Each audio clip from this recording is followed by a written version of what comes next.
Okay, so this is just to show you how, and there's some extra there are extra options inside the level sequence player to control the movement of the player. So I've selected the level sequence player for the static camera, and as you can see we've got autoplay, which we don't need because that's going to be controlled by the trigger.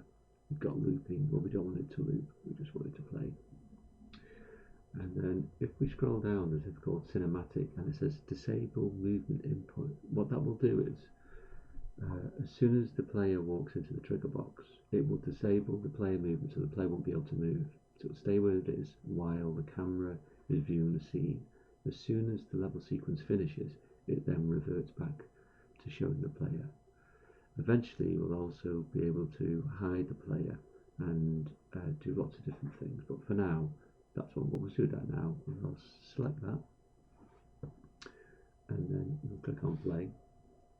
Now I'll keep moving forward on the keyboard, and as you can see there, the play is still in the same position. I can only move after the camera sequence player stops playing. This next video, we're going to do the same thing we did before. We're going to create a second trigger box at this second doorway, but this time we're going to add another camera, but this time the camera is going to track around this room, okay, and it'll animate. So we'll just create another trigger box. We can duplicate this one if you want to speed the process up. So press the Alt key down, and I made a new trigger box, and I'm just going to position that in front of this doorway.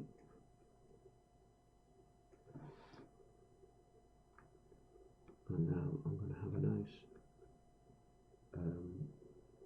camera down here which will pan across the room. So I'm just going to position my view here, and then I'm going to add another camera.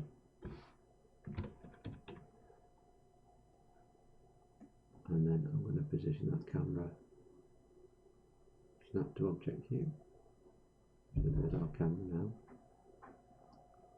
If I move out, you can see that new camera, and that camera, I've selected it, and this time I'm going to put an animated camera. That's what I'm going to call it.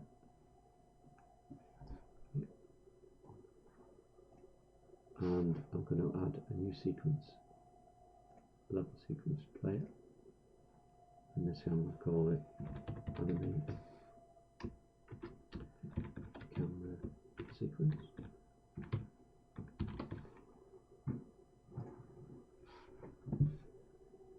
And I'm going to drag the animated camera into the track. And again, this is going to be a little bit longer. This is going to be 3 seconds in length. So we'll put it to 3 seconds. Move that to there. And we can go inside the camera to see what it looks like. And I'm going to just save that and create some animation. Another tip is right click on properties of the camera and just click on Quaternion interpolation, because that will then fix that issue.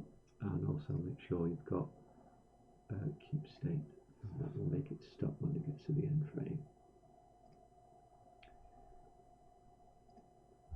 Okay, so we're now going to go to 3 seconds, and make sure we've got auto keyframe on, and I'm just going to rotate the camera across the scene just to see the room. Oh, that didn't work. Let's just do it again.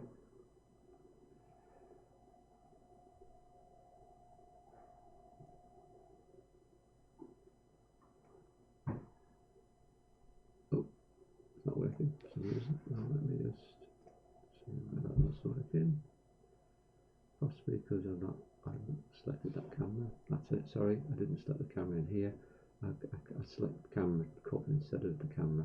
So make sure you click on the animated camera, and then we'll rotate the camera,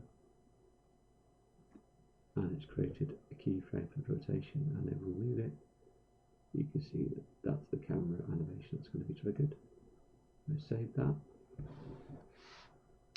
and then we'll just finish off in the next part, which is doing the action script. Sorry, not the action script, the scripting on the second trigger box. Okay, so we've got the second camera, and we've created the animation for the second camera. And as you can see, as I move the slider through, we've got a nice rotation of that camera that will be initiated. Right click on it, just make sure properties, we've got keep state and Criterion interpolation. Okay, so next thing is we go to open level blueprint. Oops, made a mistake there.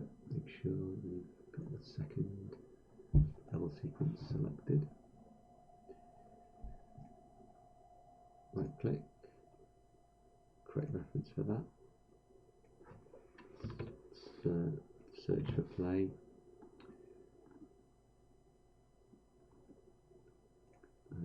Exactly the same as before. Just tidy that up.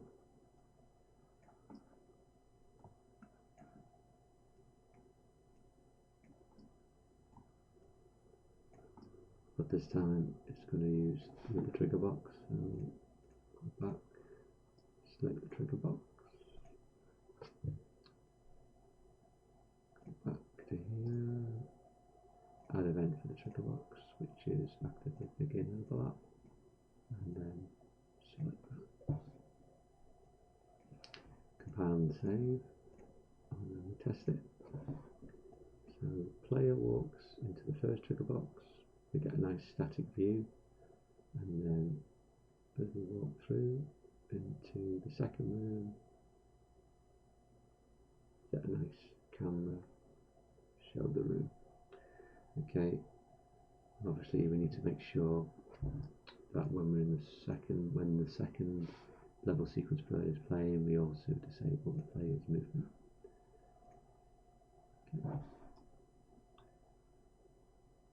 Hopefully that's going to help you create some cinematics that are triggered by the player as they walk around either the drone or the college campus.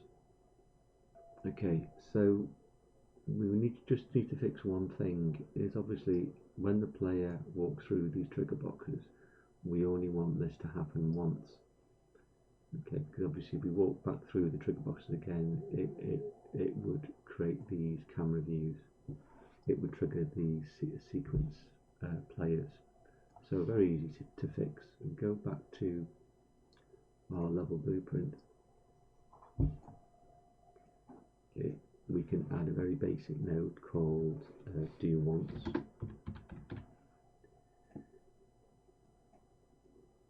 And I can create one on there as well. Do once. And that's a very straightforward logic gate. It only fires once. So if we go through the trigger box again, it just stops. It locks this gate so it doesn't play again. So we can test that. So we walk into the trigger box. It shows the static camera, and then if I walk back into the first trigger box, have you noticed it doesn't do it again? And if I walk into the second room, we got a nice camera view of that room. And if we walk into that second trigger box again, we noticed it doesn't play again. So that means only the cinematics only play once in that particular